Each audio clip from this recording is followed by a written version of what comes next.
വംശജ Sunitha Williams തങ്ങുന്ന അന്താരാഷ്ട്ര ബഹിരാകാശ നിലയത്തിൽ വിഷവാതക സാന്നിധ്യം. ബഹിരാകാശ കേന്ദ്രത്തിലേക്ക് ഭക്ഷണവും മറ്റ് അവശ്യ വസ്തുക്കളുമായി എത്തിയ പ്രോഗ്രസ് MS-29 എന്ന ബഹിരാകാശ പേടകം തുറന്നപ്പോഴാണ് വിഷവാതക സാന്നിധ്യമുണ്ടായത്. പേടകം തുറന്നപ്പോൾ ബഹിരാകാശ കേന്ദ്രത്തിനുള്ളിൽ ദുർഗന്ധം വ്യാപിക്കുകയും പേടകത്തിനുള്ളിൽ ജലകണികകൾ കണ്ടെത്തുകയും ചെയ്തു. വിവരം സുനിത വില്യംസ് ഭൂമിയിലെ നാസയുടെ കൺട്രോൾ സ്റ്റേഷനിൽ അറിയിച്ചു. അന്താരാഷ്ട്ര ബഹിരാകാശ കേന്ദ്രത്തിൽ താമസിക്കുന്നത് അപകടകരമാക്കാതിരിക്കുന്നതിനു വേണ്ടി ഉടൻ തന്നെ പേടകം അടയ്ക്കുകയും അതിനെ ഐസൊലേറ്റ് ചെയ്യുകയും ചെയ്തു.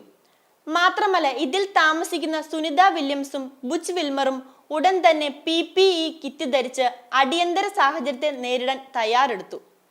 ഇതിനുശേഷം ബഹിരാകാശ നിലയത്തിലെ വായുവിന് എയർ സ്ക്രബിംഗ് സംവിധാനം ഉപയോഗിച്ച് ശുദ്ധമാക്കി.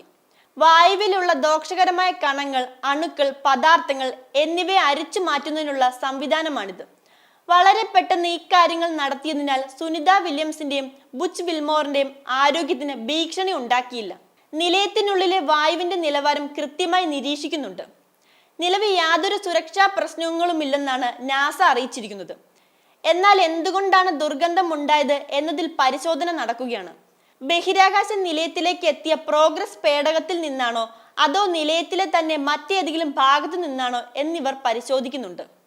6 മാസം കൂടി പ്രോഗ്രസ് MS-29 പേടകം ബഹിരാകാശ നിലയത്തിൽ തുടരും. ഇതിനുശേഷം മാലിന്യങ്ങൾ ഉൾപ്പെടെയുമായി ഇത് തിരികെ ഭൂമിയിലേക്ക് വരും. സുനിത വില്യംസും ബുച്ച് വിൽമറും കഴിഞ്ഞ ജൂൺ മുതൽ ബഹിരാകാശ നിലയത്തിൽ കുടുങ്ങിയിരിക്കുകയാണ്.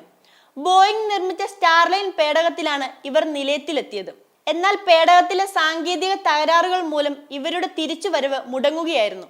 വെള്ളവും ഭക്ഷണവും അടക്കം കർശനമായ നിയന്ത്രണത്തിലാണ് ഇവർ നിലയത്തിനുള്ളിൽ തുടരുന്നത്. വിയർപ്പിൽ നിന്നും മൂത്രത്തിൽ നിന്നും റീസൈക്കിൾ ചെയ്തെടുത്ത വെള്ളമാണ് ഇവർ ഇപ്പോൾ ഉപയോഗിക്കുന്നതെന്നാണ് പുറത്തുവരുന്ന വിവരങ്ങൾ. ഇവരെ തിരികെ എത്തിക്കാൻ സ്പേസ് എക്സിന്റെ ഡ്രാഗൺ ക്യാപ്സൂൾ അയക്കാനാണ് നാസ പദ്ധതിയിടുന്നത്. 2025 ഫെബ്രുവരിയിലെ ഇതിന്റെ വിക്ഷേപണം നടക്കുന്നുവെന്നാണ് ഒടുവിൽ ലഭിക്കുന്ന വിവരങ്ങൾ.